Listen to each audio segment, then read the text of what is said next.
Hello আমার দুষ্ট প্রিয় মিষ্টি বন্ধুরা, তোমরা সকলে কেমন আছো? বন্ধুরা, তোমাদের জন্য নতুন একটি গল্প নিয়ে চলে আসছি। বন্ধুরা, তোমরা আমাকে যে পরিমাণ সাপোর্ট করেছো সেটা বলার মতো ভাষা নেই আমার কাছে। বন্ধুরা, গল্পটি না টেনে শেষ পর্যন্ত দেখলে আশা করি তোমাদের দাঁড়িয়ে যাবে এবং তোমরা হাতের কাজ করতে বাধ্য হবে। চলুন বন্ধুরা, গল্পটি শুরু করি। দুপুর গড়িয়ে নতুন বিকেল শুরু হচ্ছে। হয়তো বৈকালিক মায়াও আসবে খানিক বাদেই। দুপুর আর বিকেলের সন্ধিক্ষণে মার্কেটে গিয়েছে সানান আর শাইন। মাছ শিকারের জন্য বড়শি আনবে ওরা। দুদিন আগেই মার্কেটে বড়শির অর্ডার দিয়েছিল। শামসকে রেখে গেছে বাড়িতে। চাচা সাদেক আহমেদ বসেছিল পুকুর ঘাটে। শামস এসে চাচা সাদেক আহমেদকে বলছে, চাচা, আপনি তো এখনো অনেক স্মার্ট।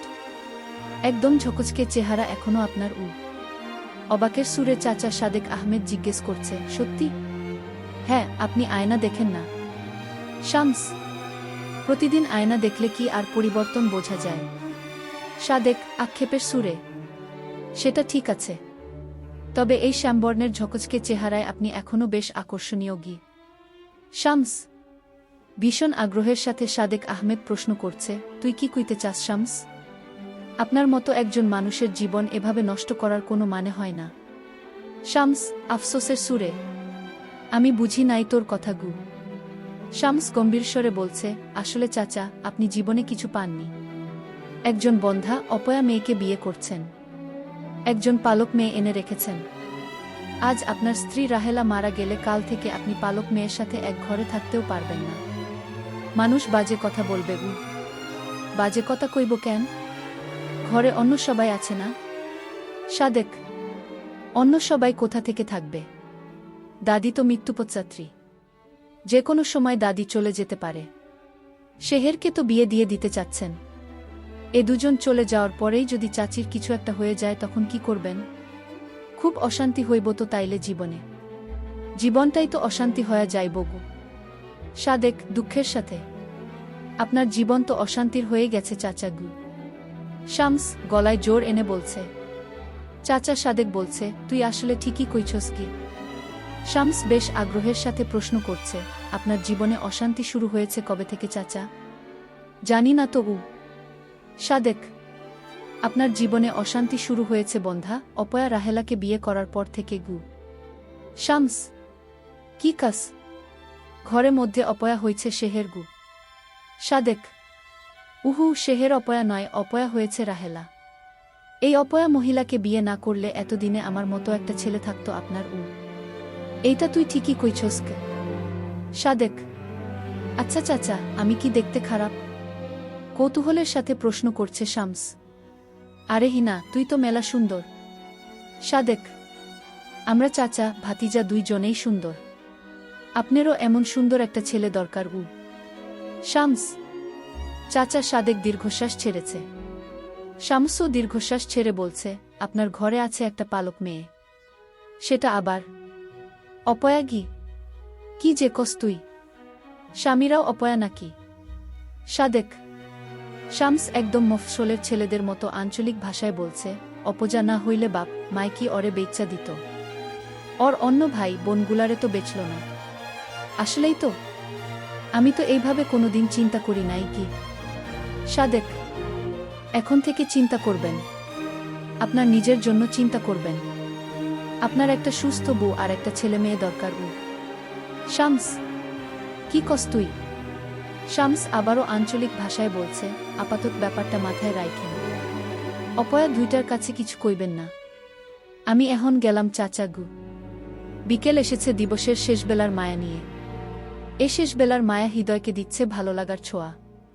আখি খুঁজে পেয়েছে প্রেয়সীর ছায়া। মন হচ্ছে প্রেমময়। হয়তো আজ প্রেম এসেছে সানানের মনেও। তাই মার্কেট থেকে বড়শি কিনে নিয়ে এসেই শেহেরকে খুঁজছে সানান।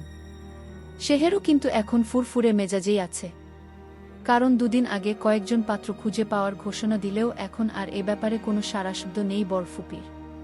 তাই শেহেরেরও টেনশন নেই তেমন। মেহেককে রেখে দিয়েছিল শেহের। অবশ্য খুব জোরও করতে হয়নি মেহেককে, কারণ শায়নের প্রতি আকর্ষণ আছে মেহেকের। তাই এ বাড়িতেই থেকে গিয়েছে মেহেক। আর মেহেক বাড়িতে থাকায় সময় ভালোই কাটছে শেহেরের। যাই হোক, দাদির রুমের বারান্দায় এসে সানান খুঁজে পেয়েছে শেহেরকে। মৃদু হেসে শেহেরের হাতে একটি ছোট শপিং ব্যাগ দিয়েছে ছেলেটা। শেহের শপিং ব্যাগে উকি দিয়ে দেখে অনেক ধরনের মেহেদি এনেছে। স্নিগ্ধ হেসে শেহের বলছে, এই টিউব মেহেদিগুলো আমি প্রোগ্রাম ছাড়া হাতে দেই না। এই মেহেদি দিলে দাদি বকা দেয়। স্বামীরা এগুলো খুব পছন্দ করে কি? সানান বিরক্তির সুরে বলছে, সেদিন মেহেদি নষ্ট হয়ে গেছে বলে মন খারাপ করেছিলে, তাই আমি তোমার জন্য মেহেদি এনেছি, স্বামীরার জন্য নয় গু। এতগুলো মেহেদি দিয়ে আমি কি করব? শেহের, আমি কি জানি এখানকার মার্কেটের কোনো মেহেদি ভালো আর কোনটা খারাপ? জানি না বলেই তো সব ধরনের মেহেদি কিনে নিয়ে এসেছি গু। শেহের দ্বিধান্বিত হয়ে বলছে, এতগুলো মেহেদি তো আমি হাতে দিয়ে শেষ করতে পারবো না। আপনি একটু মেহেদি দেবেন? পুরুষেরা এসব মেহেদি দেয় নাকি? সানান, আগের আমলে বিয়েতে গাছের মেহেদি পাতা বেটে পুরুষদের হাতেও দেয়া হতো, এখনো অল্প স্বল্প দেয়া হয়। বিয়েতে সামান্য টিউব মেহেদিও দেয় কোনো কোনো পুরুষ লোক। আমার তো আর বিয়ে না। সানান, বিয়ে না হলেও মেহেদি দিতে পারেন। আপনি সুন্দর মানুষ তো, মেহেদি দিলে বেশ ভালো লাগবে কি? সানান কোমল সুরে কৌতূহলের সাথে প্রশ্ন করছে, আমাকে দেখতে সুন্দর লাগে তোমার কাছে? হ্যাঁ, আপনি তো বেশ সুন্দর, খুব সুন্দর লাগে আমার কাছে গি। শেহের, আমায় পছন্দ করো? নিমিষেই উত্তর দিয়েছে শেহের, হ্যাঁ অবশ্যই। এমন সুদর্শন ডাক্তারকে কে না পছন্দ করবে? এবার জিজ্ঞাসু নয়নে সানান শুধিয়েছে, বিয়ে করবে আমায়? এ প্রশ্ন কিছুটা এলোমেলো করে দিয়েছে শেহেরকে। লাজরানা হাসি দিয়ে চলে যাচ্ছিল মেয়েটা। সানান শান্তস্বরে শেহেরকে ডেকেছে পেছন থেকে, দাঁড়াও শেহের গু। মাথা নিচু করে দাঁড়িয়েছে শেহের। সানান অধীর আগ্রহে আবারও জিজ্ঞেস করছে, বলো, বিয়ে করবে আমায়? শেহের লাজনম্র হাসি দিয়ে দুহাতে মুখ ঢেকে রেখেছে। উরু উরু মন দুরু দুরু করে কাঁপছে এখন। শেহের ভাবছে, এত সহজেই কি কেউ কাউকে বিয়ের কথা বলতে পারে? রূপম ভাইয়াও তো আগে দুষ্টুমির ছেলেই এভাবে জিজ্ঞেস করত, আমায় বিয়ে করবি শেহের? সানান ভাইয়া আবার দুষ্টুমি করছে না তো আমার সাথে? তাই ওভাবে মুখ ঢেকে রেখেই কাপা কাপা স্বরে শেহের উল্টো প্রশ্ন করছে, আপনি কি মজা করছেন আমার সাথে? হয়তো ঘনকালো মেঘ সরে গিয়ে জ্যোৎস্না নামার পূর্বাভাস ছিল, নয়তো দুঃখের সিন্ধু পেরিয়ে শেহেরের সুখের মহাসিন্ধুতে যাবার আভাসও ছিল। কিন্তু এ আভাস দীর্ঘস্থায়ী হয়নি, কারণ শেহেরের প্রশ্নের উত্তর দিতে পারেনি সানান। তার আগেই শামস পেছন থেকে এসে জিজ্ঞেস করছে, কি হয়েছে এখানে? কই, কিছু না তবু। সানান, ছোট ভাইকে দেখে সানান দ্রুত পায়ে প্রস্থান করেছে সেখান থেকে। শামস শেহেরের হাতের ব্যাগ থেকে টিউব মেহেদি নিয়ে বলছে, এগুলো কিভাবে হাতে দিতে হয় শেহের?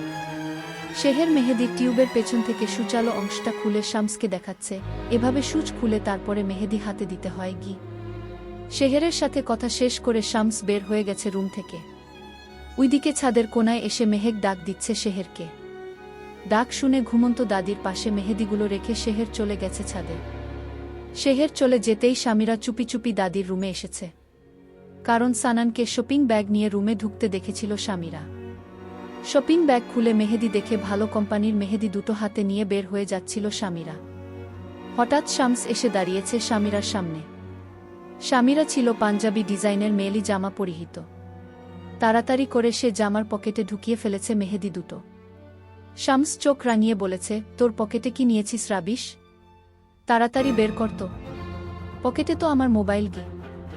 স্বামীরা, মোবাইল থাকলে তো ভারে পকেট নিচের দিকে ঝুলে থাকত।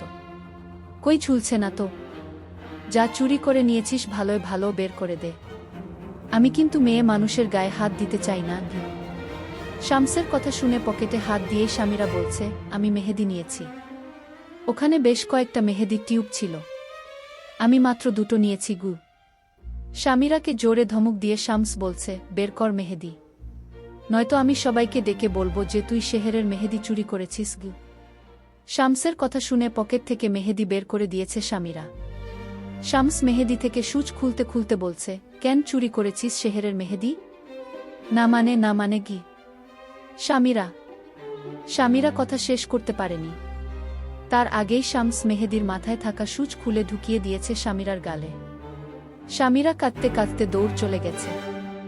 শামস হাসতে হাসতে চলে গেছে বাইরে। উঠোনের পেয়ারা গাছের কাছে চলে এসেছে শামস। তারপর গাছে উঠে পেয়ারা পেরে খাচ্ছিল শামস। বেশ কিছু পেয়ারা ছিঁড়ে নিচেও ফেলেছে যমজ ভাইদের জন্য। এখনো গাছেই বসে আছে শামস। এদিকে ঘর থেকে স্বামীরা চলে এসেছে শামসকে শিক্ষা দেওয়ার জন্য। গাছের নিচ থেকেই শামসকে বলছে, পেয়ারা পেরে রেখেছেন কেন? নিচে নেমে আবার খাওয়ার জন্য? এ পেয়ারা আপনার কপালে আর জুটবে না গি।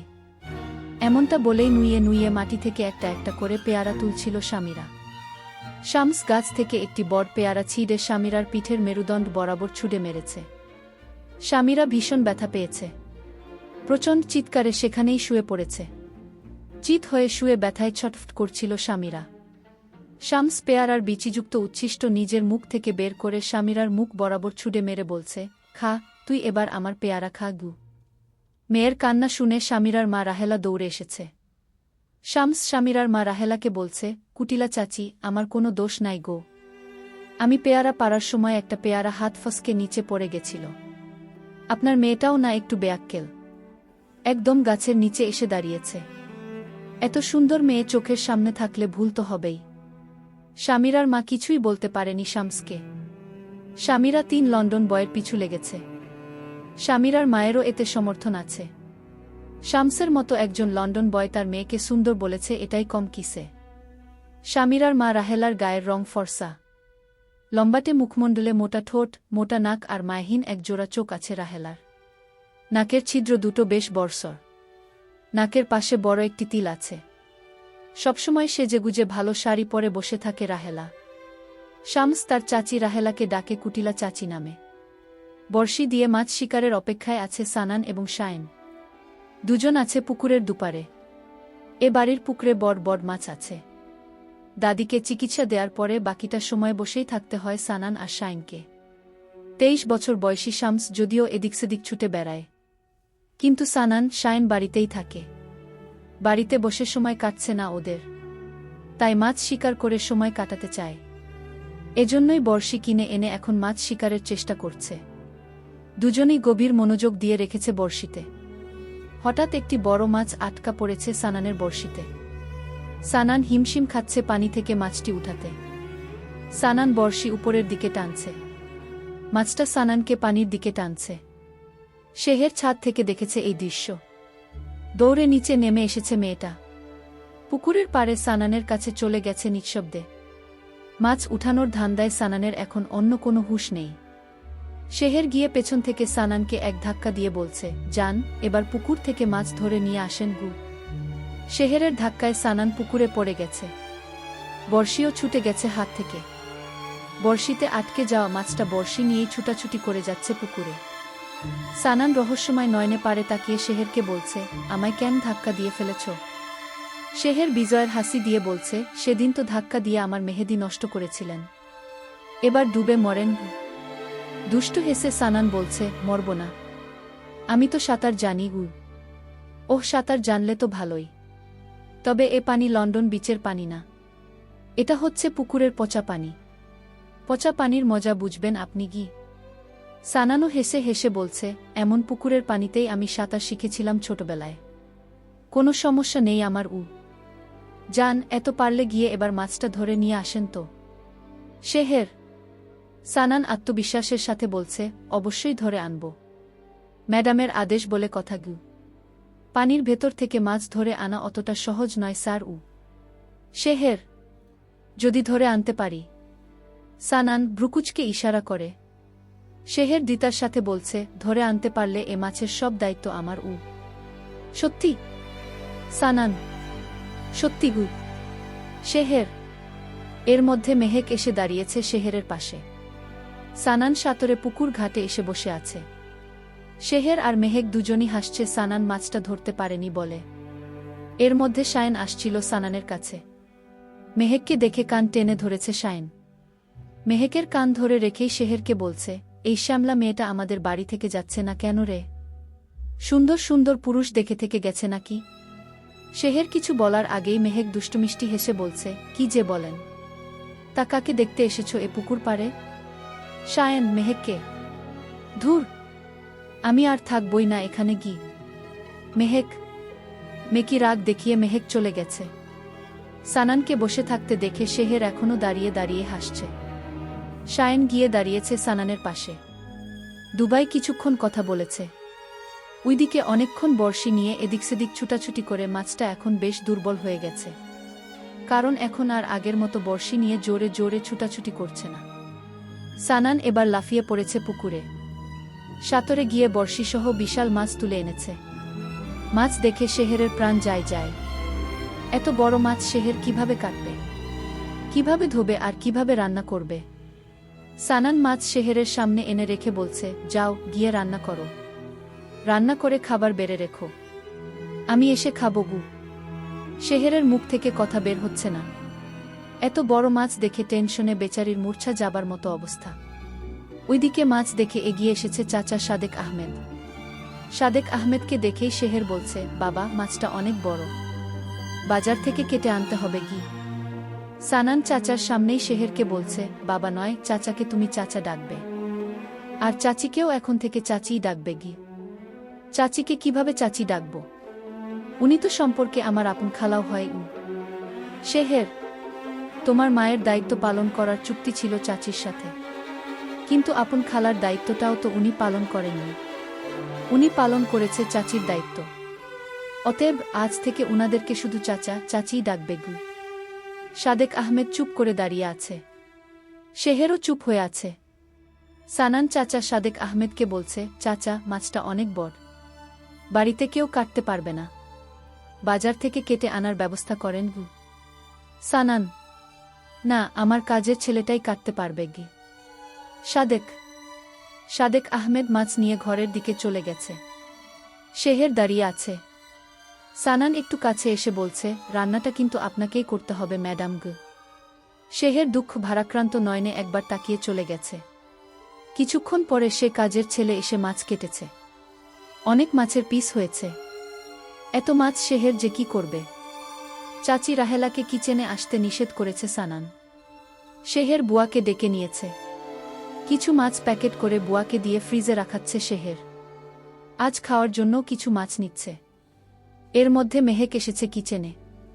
মেহেক এসে দেখে শেহের মাছের রক্তমাখা হাতে মাছ নিয়ে কাজ করছে। মেহেক বেশ মজা পেয়েছে শেহেরকে এভাবে কাজ করতে দেখে। নিমিষেই মেহেক শেহেরকে বলে দিয়েছে, আরে হে বুয়া, কেমন লাগছে এখন? পাশেই বসেছিল বুয়া। বুয়ার সামনে মেহেক বুয়া ডাকায় ভীষণ অপমানবোধ হচ্ছে শেহেরের। শেহের উঠে মাছের রক্তমাখা দুহাত লাগিয়ে দিয়েছে মেহেকের মুখমণ্ডলে। মেহেক রাগে গজগজ করতে করতে বেরিয়ে যাচ্ছিল কিচেন থেকে। কিন্তু কিচেন থেকে বের হয়েই শায়নের সামনে পড়েছে। শায়ন মেহেকের রক্তমাখা মুখ দেখেই বলে উঠেছে, আরে হি পিশাচ নাকি? মেহেক এক লাফে শায়নের কাছে চলে গেছে। নিজের মুখে হাত দিয়ে মাছের রক্ত নিয়ে শায়নের মুখে লাগিয়ে দিয়ে বলছে, আপনি পিশাচের জামাই গু। মেহেক মাছের রক্ত লাগিয়ে দেওয়ার কারণে শায়নের ভীষণ রাগ হচ্ছে। শায়ন সাথে সাথে মেহেকের দুই কান জোরে টেনে ধরে বলছে, এখন তোকে উঠিয়ে একটা আছাড় দেই। মেহেক ওর আঙ্গুলের বড় বড় নখ দেখিয়ে শায়নকে বলছে, আমার কান ছেড়ে দিন তো, নয়তো আমি আপনাকে কয়েকটা খামচি দিয়ে দেব গু। মেহেক, তুই বিলাই নাকি? শায়ন, বিলাই না, শব্দটা হচ্ছে বিড়াল। মেহেক কথা শেষ করতে না করতেই পেছন থেকে শামস এসে বলছে, আরে হি কুইতর কিতরি নাকি পায়রাপায়রি এক হয়েছে এখানে? রোমান্টিক মুডে আছেন নাকি? কিসের রোমান্টিক মুড? ও একটা বিলাই। শায়ন, তোমরা তাহলে মিস্টার অ্যান্ড মিস বিলাই। শামস, রাতে কাজিনরা সবাই একসাথে খেতে বসেছে। শেহের মাছ ফ্রাই করেছে, আবার রান্নাও করেছে। সবজি দিয়েও মাছের একটি রেসিপি করেছে। সবাই খাচ্ছিল মজা করেই। এর মধ্যে সাদেক আহমেদের কাছে ফোন করেছে শেহেরের বড় ফুফু। ফোন দিয়ে জানিয়েছে শুক্রবারই শেহেরের বিয়ে। পাত্রের কাপড় চোপড়ের দোকান আছে। বয়স 35। পড়াশোনা কলেজ পর্যন্ত গড়ায়নি পাত্রের। চাচা সাদেক আহমেদ ছিল রুমে। রুম থেকে বের হয়ে এসব জানিয়েছে সবাইকে।